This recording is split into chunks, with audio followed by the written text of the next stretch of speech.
nang boboto sa isang Marcos para sa pagkapangulo.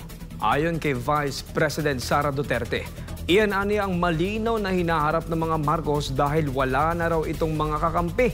Samantala, inihayag ni VP Sara na may basbas na siya mula sa kanyang ama, si dating Pangulong Rodrigo Duterte, kung sakaling magdesisyong tumakbo sa 2028 elections. Si Jason Rubrico magbabalita.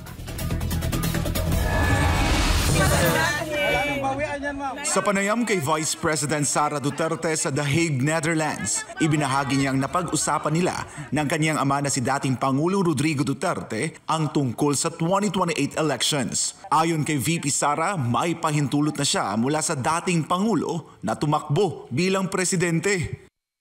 Sabi niya, kung gusto mong tumakbo ka, isa ako sa... may blessing na. Hindi isa ako.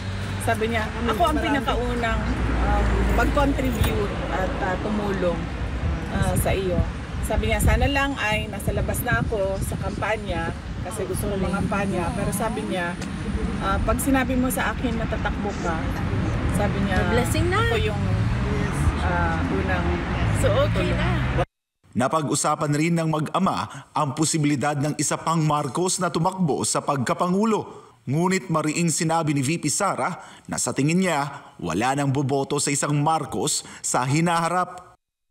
No, sabi niya, Marcos daw tatakbo. Sabi which ko, one? Marcos daw tatakbo. Sabi ko na, alam mo, wala nang boboto. Ang Marcos. Yes, tanga lang ang boboto. Ever. Sa Never. history ng Pilipinas, maging ano na ako, fortune teller na ako ngayon, nakikita ko na ang future. Sabi ko sa kanya, walang boboto sa mga Marcos na for president. Giit pa ni VP Sara, wala nang solidong kakampi ang mga Marcos para manalo sa eleksyon.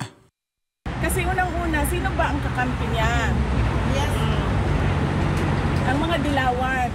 Ang mga dilawan, pagdating sa eleksyon, pagdating sa selection, pipiliin nila dilaw. Hindi yan pipili ng Marcos.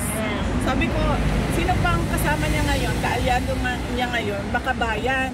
Sabi ko, kung ang Makabayan pipili, para nila lang give up yung kanilang money-making filosofiya na ano sila, na gusto nilang pabagsakin yung administrasyon at gusto nila sila yung i-install na gobyerno.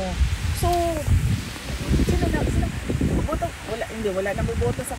Paliwanag pa ni VP Sara, batid umano ng mga Marcos na wala na silang sapat na suporta. Matatandaang noong 2022 elections ay kinausap pa siya upang makipag-tandem kay Pangulong Ferdinand Marcos Jr. dahil alam nilang matatalo ito kay Leni Robredo kung mag-isa siyang tatakbo. Para sa Diyos at sa Pilipinas kong mahal, ako si Jason Rubrico, SM9 News.